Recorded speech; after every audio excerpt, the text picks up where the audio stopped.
Une autre approche en philosophie pour enfants et adolescents est l'atelier de réflexion sur la condition humaine. Ces ateliers-là ont été mis en place par un psychologue français, Jacques Lévin, qui a réfléchi beaucoup sur la philosophie et les enfants et qui est arrivé à la conclusion que les enfants sont génétiquement philosophes. Alors, étant génétiquement philosophes, ils sont prédisposés à faire de la philosophie. Et les ateliers en question, leur but est vraiment de permettre aux jeunes de grandir en humanité. Alors, contrairement à ce qu'on a dans la communauté de recherche, où c'est apprendre à penser par et pour soi-même, l'objectif est différent ici, même si on s'appuie sur certains principes qui sont semblables.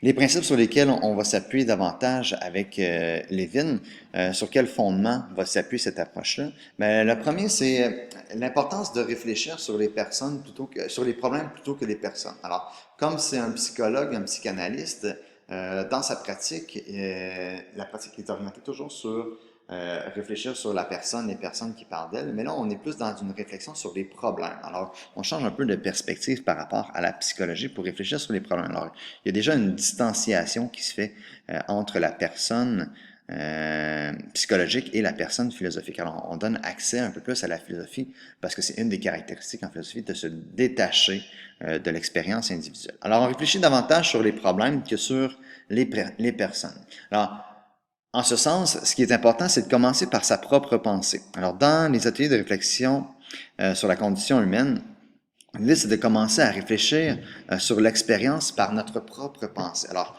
comment notre expérience, on peut la penser elle-même. Alors, et comment on peut vivre notre propre pensée à travers cette expérience. Alors, c'est vraiment ce qui est au centre pour ensuite arriver finalement à la parole. L'importance de la parole, du souci de prendre la parole, de privilégier la parole. Et c'est ici que ça distingue, entre autres, de Lippmann, parce que le souci n'est pas de bien raisonner, mais de privilégier la parole, la prise de parole. On est vraiment dans cette optique-là.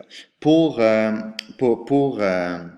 Lévin, il y a une étape qui est brûlée, selon lui, avec la communauté de recherche, c'est le fait de prendre la parole, d'être capable de s'exprimer, de voir ce qu'on pense. Alors, l'importance de partager ses idées et ses sentiments, c'est plus important à la base pour lui que d'être capable de bien raisonner. Alors, ce partage-là est vraiment primordial. Ça permet, entre autres, de prendre conscience de sa propre capacité et son droit de s'exprimer. Alors, pour Lévin, ce droit-là de s'exprimer et la capacité de le faire est vraiment central dans la pratique. Ça teinte toute la façon dont l'approche s'organise. Alors, on n'est plus ici dans une recherche où on veut essayer de bien raisonner, mais on est dans une expérimentation où on laisse la place à la parole et à l'expression des idées.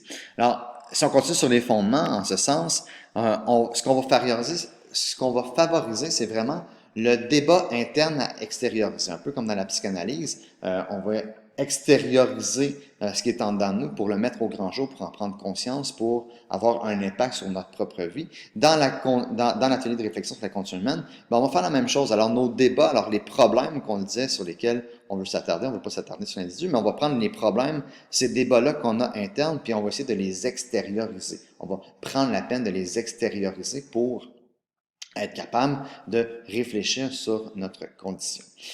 Ce qui amène un fonctionnement un peu différent ou une réflexion différente, parce que là, on va être vraiment dans la circulation de la parole sans argumentation. Alors que dans la démarche de la communauté de recherche, le processus de recherche s'appuyait sur une hypothèse, une vérification, une démonstration, une évaluation. Alors, il y a plusieurs éléments. Là, on n'est pas dans une argumentation, on est vraiment dans la circulation de la parole. Simplement, laisser aller la parole, laisser circuler la parole. Alors, on n'est pas censé dans une logique de progression ou d'une vérification, on est dans une logique de partage. Alors, c'est vraiment très différent comme approche. Ce qui amène aussi Lévin à dire que dans ce contexte-là, chaque individu a ses propres débats internes, chaque individu vit ses choses, chaque individu, chaque enfant est lui-même capable d'expression et chaque enfant est un interlocuteur valable, en ce sens que il a ses propres débats internes qu'il peut extérioriser. Il a la capacité de prendre la parole. Il a la possibilité de le faire. Alors, chaque enfant est un interlocuteur valable. C'est vraiment très important dans les fondements de l'atelier de réflexion sur la condition humaine. Ça mène un fonctionnement qui est vraiment différent de la communauté de recherche. Dans le fonctionnement, bien qu'on garde le cercle, plutôt que de faire circuler la parole par l'animateur, on va avoir un bâton de parole. Bâton de parole qui est super important où chaque tour de parole est donné à un individu. À tour de rôle, ils peuvent prendre la parole. Ça amène aussi des rôles différents pour les participants. Alors, on va avoir un animateur, une animatrice. Cet animateur, cette animatrice-là ne sera pas dans le cercle. Alors, dans la communauté de recherche, l'animateur est un co-chercheur dans le cercle.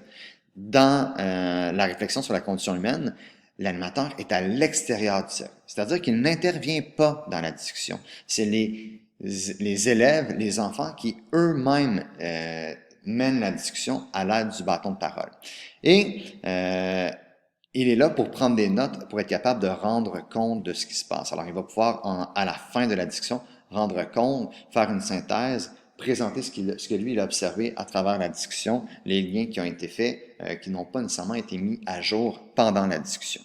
Les participants, quant à eux, sont là pour exprimer leurs pensées, pour être capables d'extérioriser justement tous ces débats internes-là et prendre la parole et montrer qu'ils sont capables de prendre la parole. Ça va amener un fonctionnement, un déroulement différent de la communauté de recherche, entre autres dans la mise en place. Alors, dans la mise en place, bien que tout le monde est en cercle, on va commencer par une mise en garde ou une mise en contexte qui est importante, qui consiste à dire que chaque participant est un humain parmi les autres. C'est-à-dire que on n'est plus un enseignant, on n'est plus un étudiant, on n'est plus le frère, on n'est plus la sœur, on n'est plus le père, on n'est plus la mère. On est un être humain avec tout son bagage dans sa totalité et on est parmi les autres. Les autres ont cette même réalité-là d'universalité, alors on rejoint les autres de cette façon-là. Aussi, une petite importance de qu'est-ce que la philosophie, alors pour être capable d'amorcer et de dire en quoi ça consiste. Rappel des règles qui sont très très simples, les règles. Quand quelqu'un a le bâton de parole, c'est lui qui parle, il le garde le temps qu'il veut, il le donne ensuite à la personne suivante pour qu'à son tour, elle puisse le faire. Règle aussi que l'animateur n'intervient pas si ce n'est qu'en cas extrême, entre autres si ça devient trop problématique quant au comportement, parce que dans les règles de comportement, une des choses qui est dite, c'est de rester calme pour être capable de s'écouter les uns les autres. Ensuite, c'est l'introduction du thème.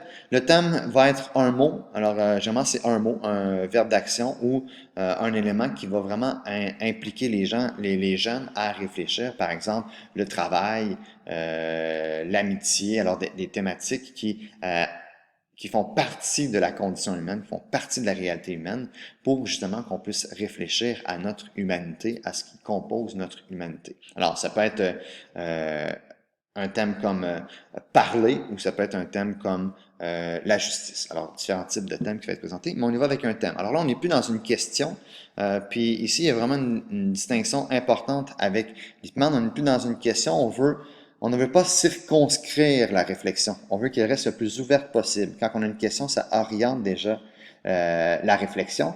Et là, on ne veut pas être dans une réflexion et une recherche du même type, alors on y va de façon très générale avec un thème. Un temps de réflexion est ensuite accordé à chacun des participants pour qu'ils puissent prendre le temps de réfléchir, alors prendre conscience de ses pensées, pour être capable d'expérimenter ses pensées, pas se lancer directement dans le flot de la discussion, mais prendre le temps d'avoir conscience de ses propres pensées.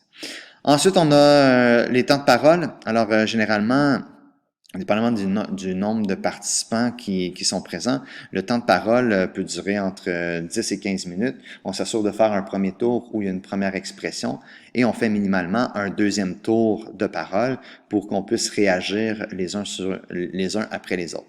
C'est vraiment les uns après les autres, on ne réagit pas sur les réactions des autres, sauf quand on est rendu à notre tour, si on veut le faire, on peut dire, ben moi je pense comme, moi je pense pas comme, moi je voudrais ajouter à, alors pour être capable dans le cercle de réflexion d'ajouter.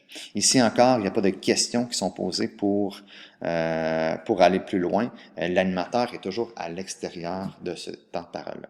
On fait un deuxième temps de parole pour pouvoir réagir, comme je disais, puis si nécessaire, on peut aussi faire un troisième temps de parole s'il y a encore des gens qui ont quelque chose à dire. Dans les temps de parole, il y a une chose qui est super importante. Chaque personne a son temps de parole, mais il y a aussi le droit de parole, mais il y a aussi le droit de silence. Alors, un jeune qui reçoit le bâton, qui lui n'a rien à dire, peut simplement dire « je n'ai rien à dire » ou donner le bâton à la personne suivante pour que la parole continue. Alors, il n'y a pas une obligation de parler, c'est vraiment un droit qui est là, un droit de parole, mais aussi un droit de silence. Une fois qu'on a fait les différents tours de parole, la discussion a été enregistrée, c'est important dans le processus parce qu'on fait une réécoute de la discussion. Alors, quand on est dans la première pratique, dans les tours de parole, on est très concentré sur ce qui se passe, sur ce qui est dit, mais d'avoir une réécoute permet de prendre une distance de la discussion qui a été faite et permet de voir des choses qu'on n'avait pas vues, de comprendre des choses qu'on n'avait pas vues, d'établir des liens qui n'étaient pas clairs au début, mais quand on le réécoute, on voit les liens qui peuvent apparaître. En ce sens-là, l'étape de l'échange est importante pour que chacun puisse dire, ben voici moi ce que j'ai compris, ce que je suis allé chercher, les liens que j'ai faits. Alors, dans les échanges, on peut vraiment avoir la réaction ou la perception de chacun sur le déroulement et la discussion commune qu'il y a eu. À la fin, on laisse des traces. Souvent, c'est l'animateur qui va laisser des traces. Il va prendre des notes pendant l'ensemble du temps de parole et de la réécoute et de l'échange pour ensuite être capable de rendre compte de ce qui s'est passé pendant la discussion. Alors, il va faire une courte synthèse des idées principales, il va montrer les liens qui ont été présents, si c'est des choses s'il y a des liens qui n'ont pas été énoncés pendant l'échange, et ça permet de faire une autre vision de l'atelier sur la réflexion, un atelier de réflexion sur la condition humaine. Les traces peuvent aussi être les jeunes qui eux-mêmes laissent des traces, ce qu'ils retiennent, ce qu'ils ont gardé. Ça peut être des traces que les participants eux-mêmes vont faire, qui peut prendre différentes formes. J'ai vu parfois des tableaux collectifs où on va mettre des phrases. Ça peut être un petit journal que chacun va avoir. Alors, il y a différentes façons de faire les traces qui sont gardées par rapport à tout ça. Voilà, ça faisait le tour de la deuxième approche qui est l'atelier de la réflexion sur la condition humaine mis en place par Levin.